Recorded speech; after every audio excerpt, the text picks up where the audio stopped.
Hello. Hey guys, what's up? Mr. Peyrot here.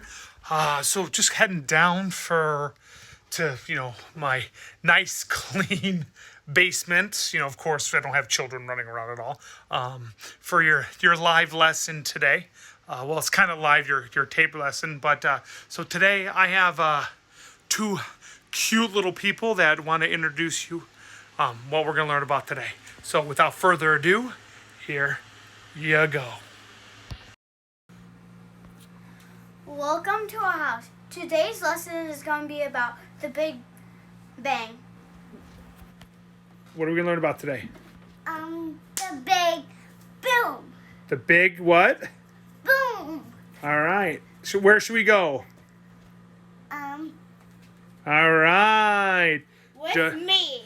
Dun dun dun dun dun dun dun dun dun dun dun dun dun dun. Well, like I said, those are my children. Thank you for the entrance. So yeah, today we're coming from my basement, actually my wife's office. Today we're going to learn, this is your kind of mini lesson about what we're going to go. So today we're going to introduce you to something different. Today is going to be about the Big Bang Theory. Now this is an interesting theory. This is an interesting lesson because we don't know. Space is so big and so grand that it's just so hard to understand. So today we're going to just kind of give you the background. I'm going to give you like the little bit of background before you get into the lesson. So you can actually watch this video first and then you'll get into the actual PowerPoint and then you'll get into the lab. So today we're going to look at the Big Bang Theory. Now, we think the Big Bang is just a giant explosion. Well, it's not. Think about this. My wife's upstairs baking me a cake. My birthday is I'm filming this now, is tomorrow, but you won't see it till Monday, so it's the past due. But here's what my wife is baking me a cake. And I want you to think about this. Excuse me, I gotta get a snack. There you go, baby. All right. So think about this. Is the Big Bang Theory is like a giant dough. You're going to bake a pie. So I start this, and space at one point they thought was basically just a whole clump of stuff. And it didn't explode, but as space is constantly expanding, it's getting farther and farther away. So what they really say is that at one point the space was like dough, and inside this dough are a little bit of raisins. And think about this. The dough here is what we call kind of our space, right? This is our space.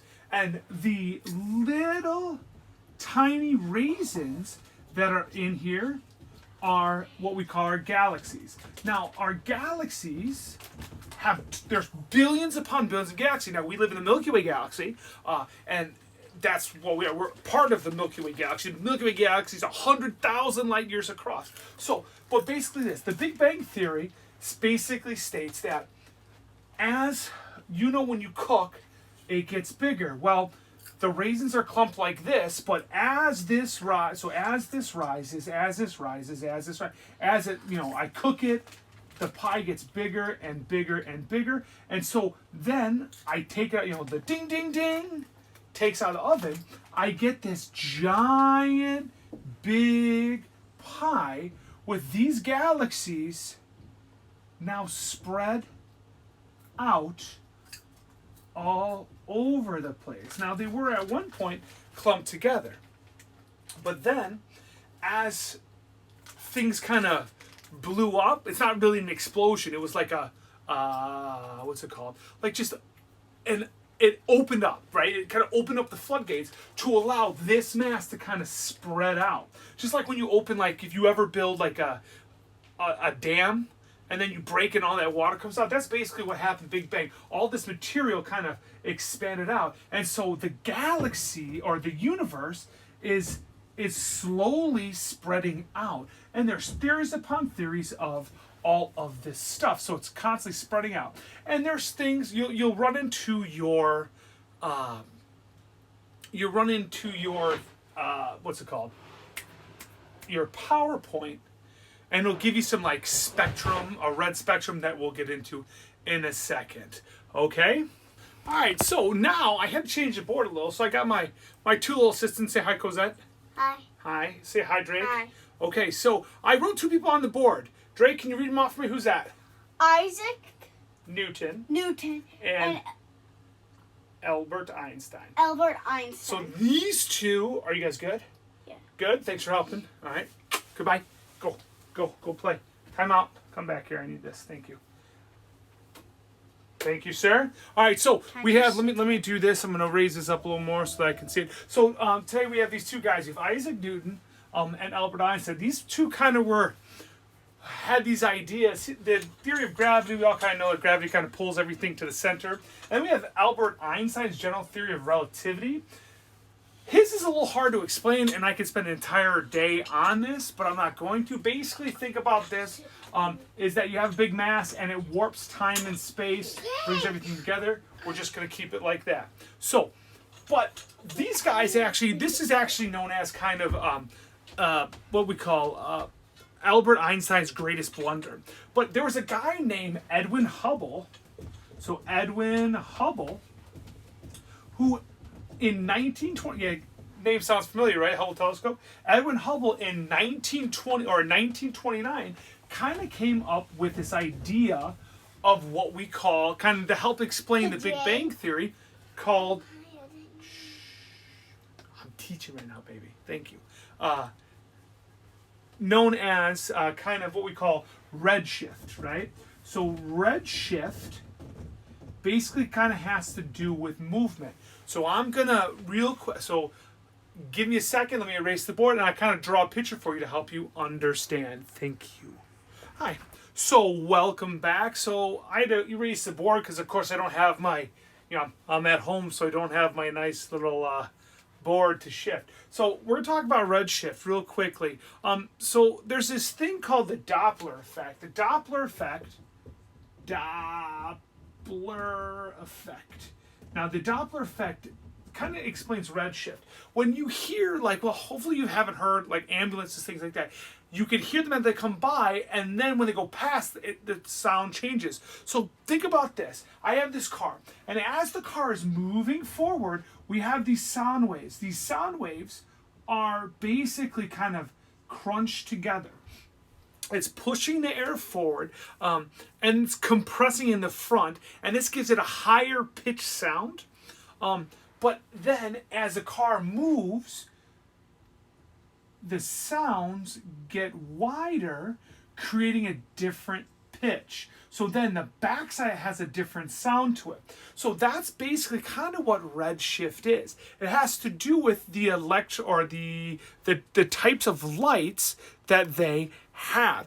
It basically creates what we call a spectrum. There are different shades of light. If you ever look through glass, through the sun, you'll get that nice little rainbow on the ground. That's basically kind of the spectrum of light. You can see different shades of light. So each color has a different wavelength, and those wavelengths, like sound, different pitches. So each wavelength is different, and it says the longer the wavelength is towards the end of the spectrum. And you'll actually see that, I forget what slide it's on. It's like slide 12. Well, it kind of explain this redshift theory to you. But ladies and gentlemen, this Big Bang Theory is hard to understand. It's a theory, right? And it's not concrete. It's not like we have, this is what's happening. It's a theory. It's basically kind of, we have this evidence, but like I said, why we've been using models is it's hard to prove. Because we can't take space like, okay, this is it. I'm not this big giant being that just goes in. So what you're going to do is, I gave you kind of the basics of it, of the redshift, the Doppler effect, and I'm still new at this lesson, and so I don't know how good this was, if it helped, but here's what's going to happen on Wednesday. You should, first off, A, watch this video, then B, you should be doing the PowerPoint that's on there, that's connected to your Google Classroom, and in this Google Classroom, you'll have to read it. You're going to have to spend some time looking it over. Then we will get on live for our class period time, and then we will discuss any questions you have. Now, I love all of you dearly. I don't want to sit here and stare at your face like this ask questions. Miss Peyrot, I have no idea what's going on, and I can share it with you. We'll discuss it. Mr. Romero, Mr. Romero will do the same thing. But we're going to try to work this out. This is the hardest one. They get easier as we go on because, well, this is kind of the big start, and then we're going to kind of go smaller by the end, and we'll get into kind of the easy stuff that you already know. So listen, we all love you. We miss you dearly. So hopefully this works. But yeah, so hopefully you guys are having a wonderful time. Don't stress out about this stuff. You guys are doing great. Just get your work turned in. But so we will see you on Wednesday for our live lesson discussion. Look at Google Classroom for the times. All right. I love you. We love you. Peace.